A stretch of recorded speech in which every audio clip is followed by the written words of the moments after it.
Kitab 1 Timotius. Dari Paulus, Rasul Kristus Yesus menurut perintah Allah, Juru Selamat kita, dan Kristus Yesus, dasar pengharapan kita. Kepada Timotius, anakku yang sah di dalam iman, kasih karunia, rahmat dan damai sejahtera dari Allah Bapa dan Kristus Yesus Tuhan kita menyertai engkau. Ketika aku hendak meneruskan perjalananku ke wilayah Makedonia, aku telah mendesak engkau supaya engkau tinggal di Efesus dan menasihatkan orang-orang tertentu agar mereka jangan mengajarkan ajaran lain ataupun sibuk dengan dongeng dan silsilah yang tiada putus-putusnya, yang hanya menghasilkan persoalan belaka dan bukan tertib hidup keselamatan yang diberikan Allah dalam iman. Tujuan nasihat itu ialah kasih yang timbul dari hati yang suci, dari hati nurani yang murni, dan dari iman yang tulus ikhlas. Tetapi ada orang yang tidak sampai pada tujuan itu, dan yang sesat dalam omongan yang sia-sia. Mereka itu hendak menjadi pengajar hukum Taurat, tanpa mengerti perkataan mereka sendiri, dan pokok-pokok yang secara mutlak mereka kemukakan.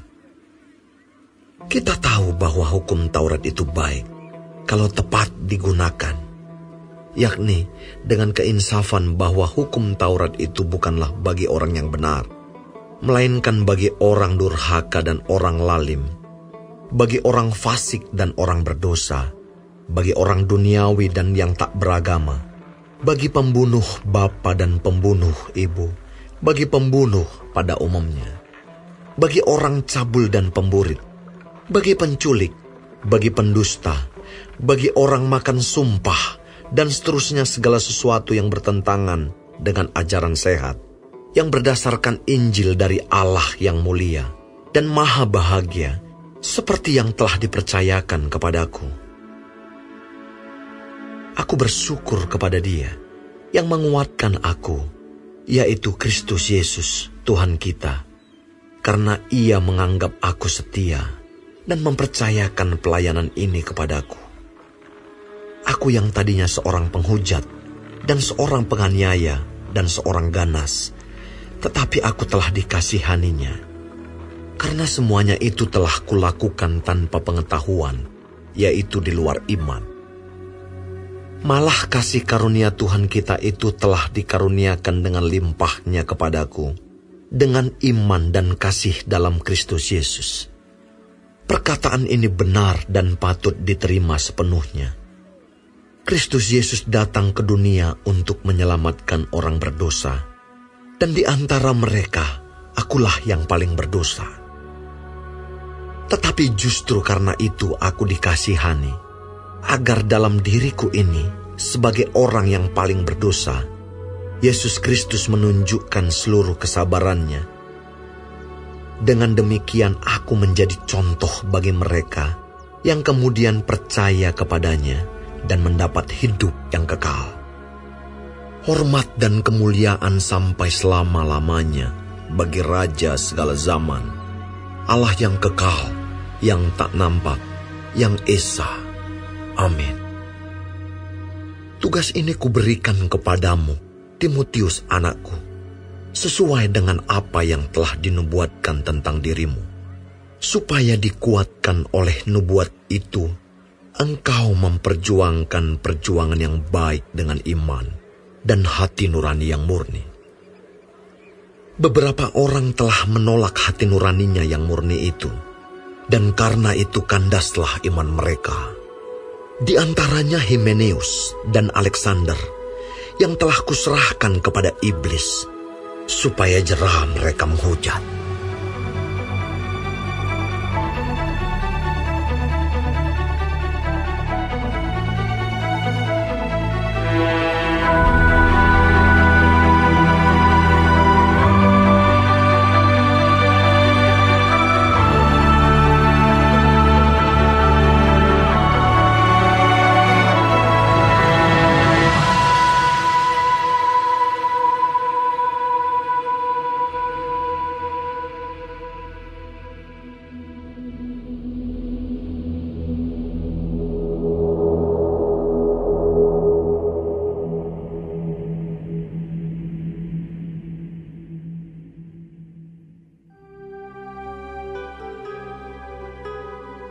pertama-tama aku menasihatkan, naikkanlah permohonan, doa syafaat, dan ucapan syukur untuk semua orang, untuk raja-raja, dan untuk semua pembesar, agar kita dapat hidup tenang dan tentram dalam segala kesalehan dan kehormatan. Itulah yang baik dan yang berkenan kepada Allah, Juru Selamat kita, yang menghendaki supaya semua orang diselamatkan dan memperoleh pengetahuan akan kebenaran. Karena Allah itu Esa, dan Esa pula Dia yang menjadi pengantara antara Allah dan manusia, yaitu manusia Kristus Yesus, yang telah menyerahkan dirinya sebagai tebusan bagi semua manusia. Itu kesaksian pada waktu yang ditentukan. Untuk kesaksian itulah aku telah ditetapkan sebagai pemberita dan rasul, yang kukatakan ini benar. Aku tidak berdusta, dan sebagai pengajar orang-orang bukan Yahudi dalam iman dan kebenaran.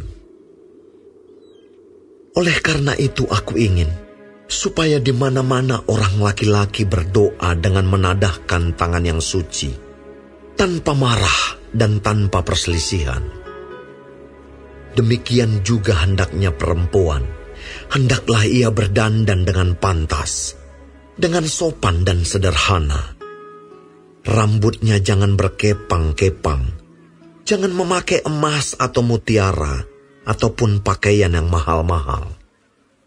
Tetapi hendaklah ia berdandan dengan perbuatan baik, seperti yang layak bagi perempuan yang beribadah. Seharusnyalah perempuan berdiam diri dan menerima ajaran dengan patuh.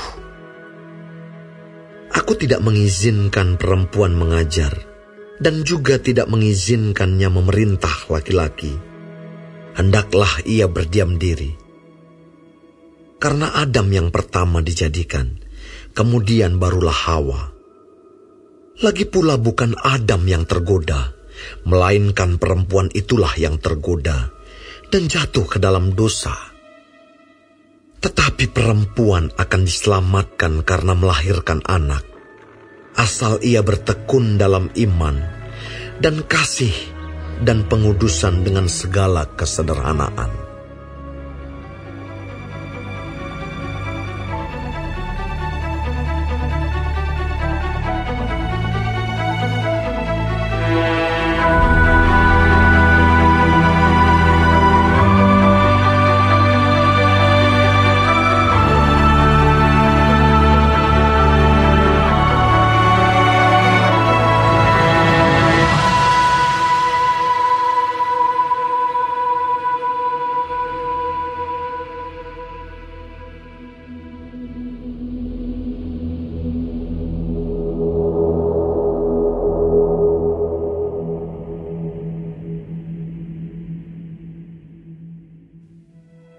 Benarlah perkataan ini. Orang yang menghendaki jabatan penilik jemaat menginginkan pekerjaan yang indah.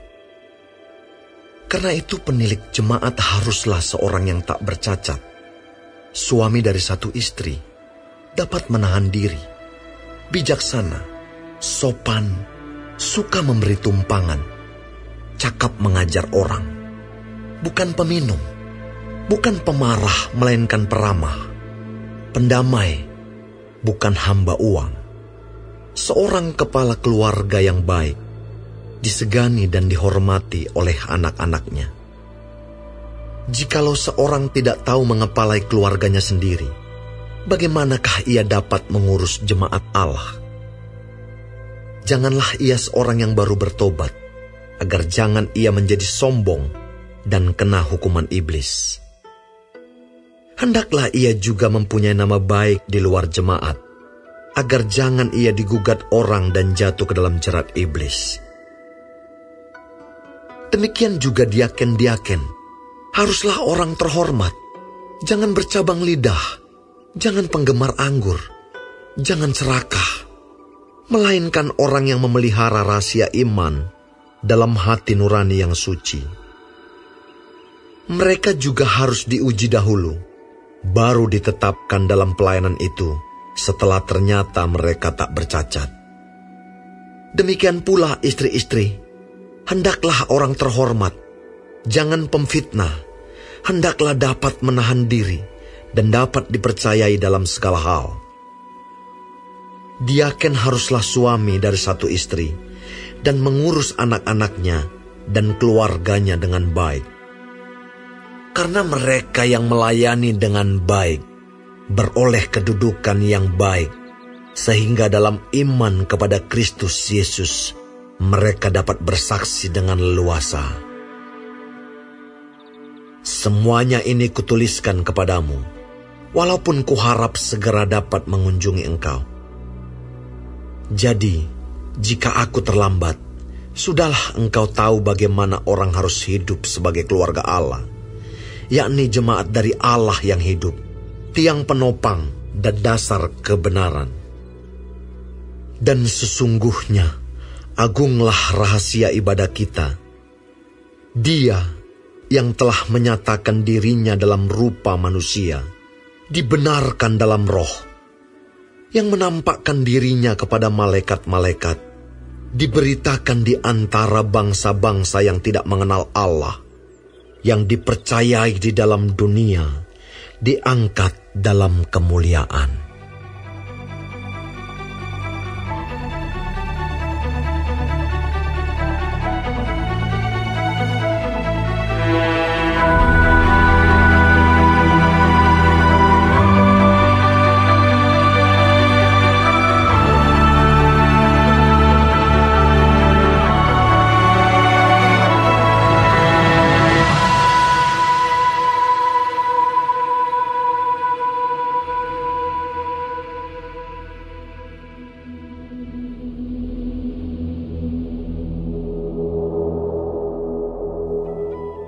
Tetapi Roh dengan tegas mengatakan bahwa di waktu-waktu kemudian ada orang yang akan murtad, lalu mengikuti roh-roh penyesat dan ajaran setan-setan oleh tipu daya pendusta-pendusta yang hati nuraninya memakai cap mereka.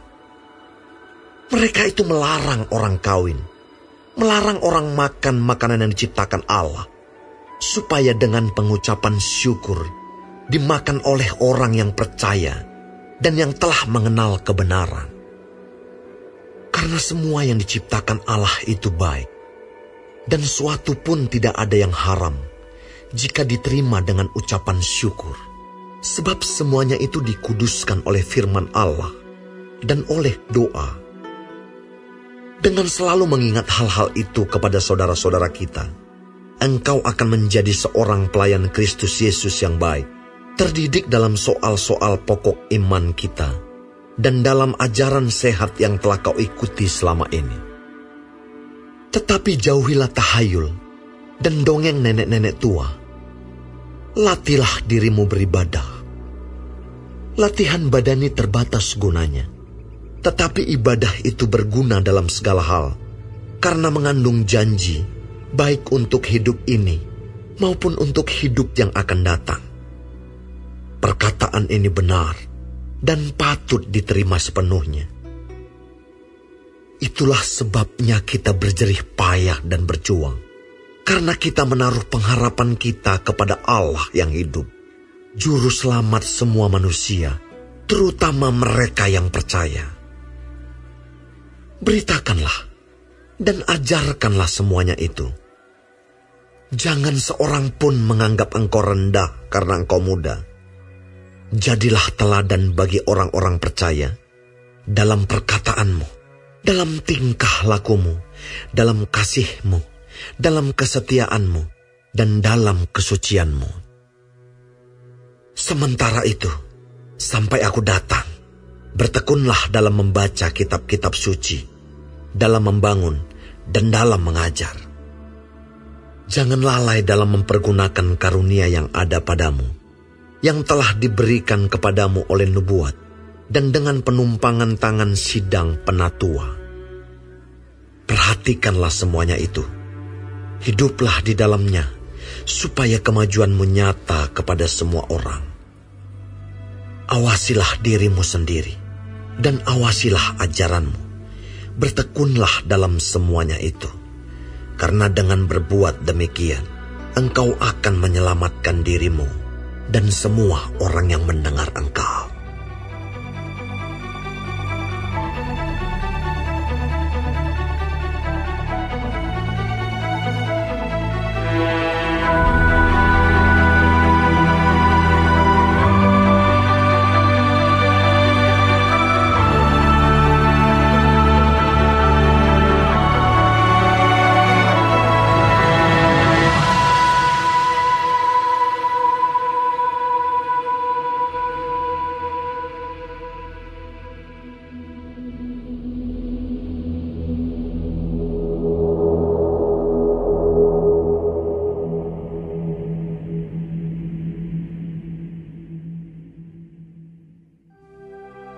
Janganlah engkau keras terhadap orang yang tua, melainkan tegurlah dia sebagai bapa. Tegurlah orang-orang muda sebagai saudaramu, perempuan-perempuan tua sebagai ibu, dan perempuan-perempuan muda sebagai adikmu dengan penuh kemurnian. Hormatilah janda-janda yang benar-benar janda. Tetapi jikalau seorang janda mempunyai anak atau cucu, hendaklah mereka itu pertama-tama belajar berbakti kepada kaum keluarganya sendiri dan membalas budi orang tua dan nenek mereka, karena itulah yang berkenan kepada Allah. Sedangkan seorang janda yang benar-benar janda, yang ditinggalkan seorang diri, menaruh harapannya kepada Allah dan bertekun dalam permohonan dan doa siang malam. Tetapi seorang janda yang hidup mewah dan berlebih-lebihan, ia sudah mati selagi hidup. Peringatkanlah hal-hal ini juga kepada janda-janda itu, agar mereka hidup dengan tidak bercela. Tetapi jika ada seorang yang tidak memeliharakan sanak saudaranya, apalagi seisi rumahnya, orang itu murtad dan lebih buruk dari orang yang tidak beriman. Yang didaftarkan sebagai janda hanyalah mereka yang tidak kurang dari 60 tahun, yang hanya satu kali bersuami, dan yang terbukti telah melakukan pekerjaan yang baik, seperti mengasuh anak, memberi tumpangan, membasuh kaki saudara-saudara seiman, menolong orang yang hidup dalam kesesakan, pendeknya mereka yang telah menggunakan segala kesempatan untuk berbuat baik. Tolaklah pendaftaran janda-janda yang lebih muda, karena apabila mereka sekali digairahkan oleh keberahian yang menceraikan mereka dari Kristus, mereka itu ingin kawin, dan dengan memungkiri kesetiaan mereka yang semula kepadanya, mereka mendatangkan hukuman atas dirinya. Lagi pula dengan keluar masuk rumah orang, mereka membiasakan diri bermalas-malas, dan bukan hanya bermalas-malas saja, tetapi juga meleter dan mencampuri soal orang lain, dan mengatakan hal-hal yang tidak pantas. Karena itu, aku mau supaya janda-janda yang muda kawin lagi, beroleh anak, memimpin rumah tangganya, dan jangan memberi alasan kepada lawan untuk memburuk-burukkan nama kita. Karena beberapa janda telah tersesat mengikut iblis.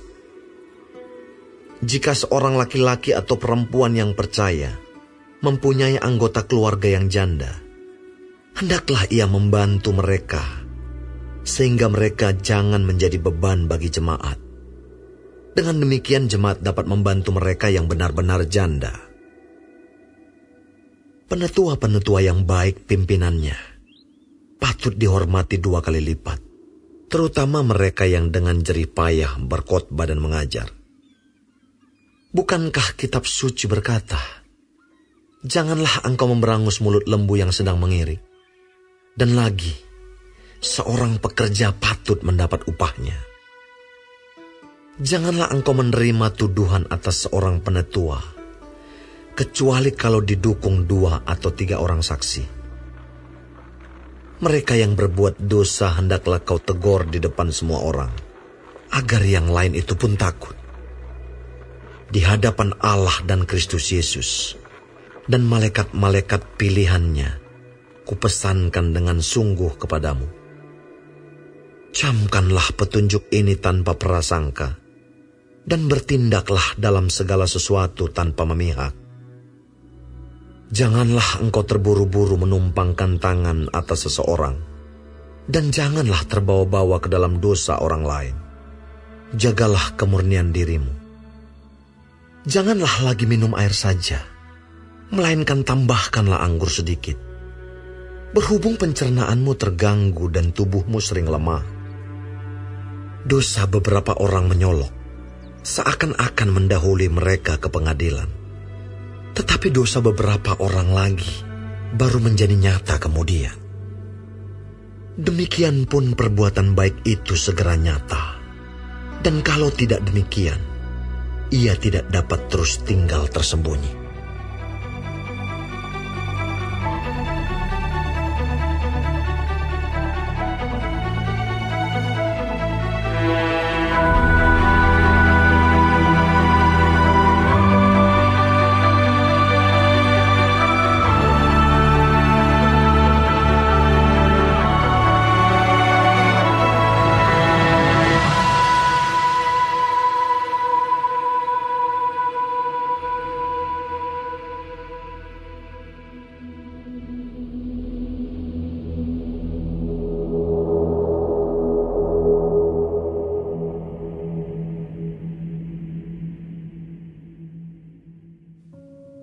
Semua orang yang menanggung beban perbudakan hendaknya menganggap Tuhan mereka layak mendapat segala penghormatan, agar nama Allah dan ajaran kita jangan dihujat orang.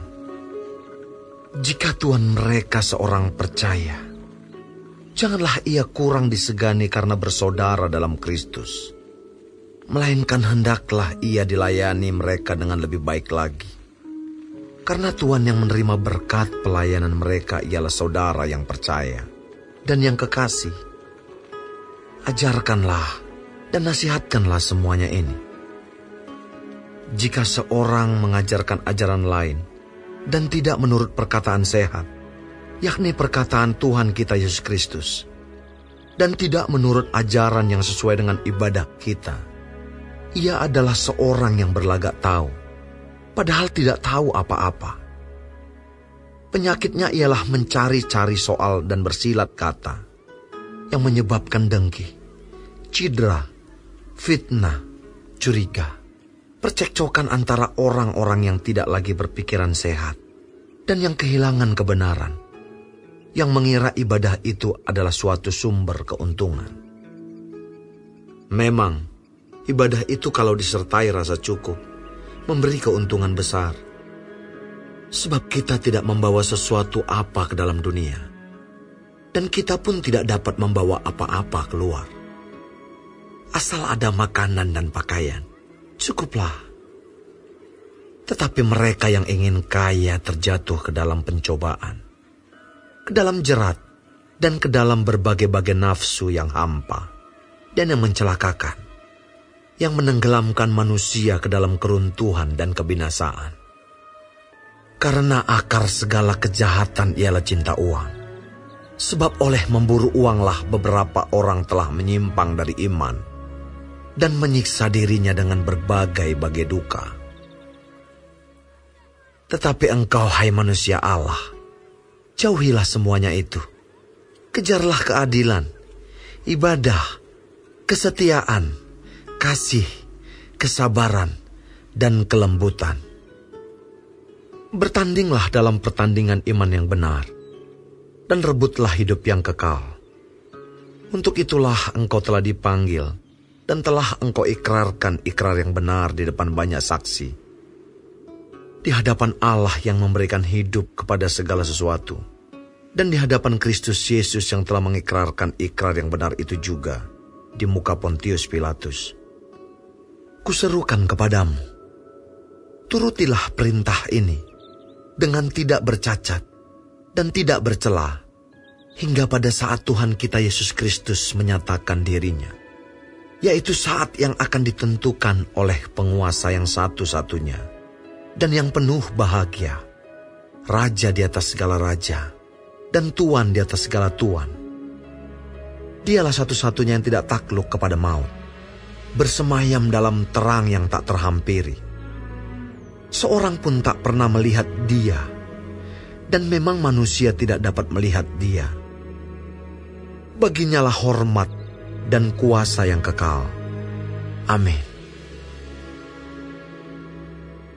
Peringatkanlah kepada orang-orang kaya di dunia ini, agar mereka jangan tinggi hati, dan jangan berharap pada sesuatu yang tak tentu, seperti kekayaan, melainkan pada Allah yang dalam kekayaannya memberikan kepada kita segala sesuatu untuk dinikmati. Peringatkanlah agar mereka itu berbuat baik, menjadi kaya dalam kebajikan, suka memberi dan membagi. Dan dengan demikian, mengumpulkan suatu harta sebagai dasar yang baik bagi dirinya di waktu yang akan datang, untuk mencapai hidup yang sebenarnya. Hai Timotius, peliharalah apa yang telah dipercayakan kepadamu. Hindarilah omongan yang kosong dan yang tidak suci, dan pertentangan-pertentangan yang berasal dari apa yang disebut pengetahuan. Karena ada beberapa orang yang mengajarkannya, dan dengan demikian telah menyimpang dari iman. Kasih karunia menyertai kamu.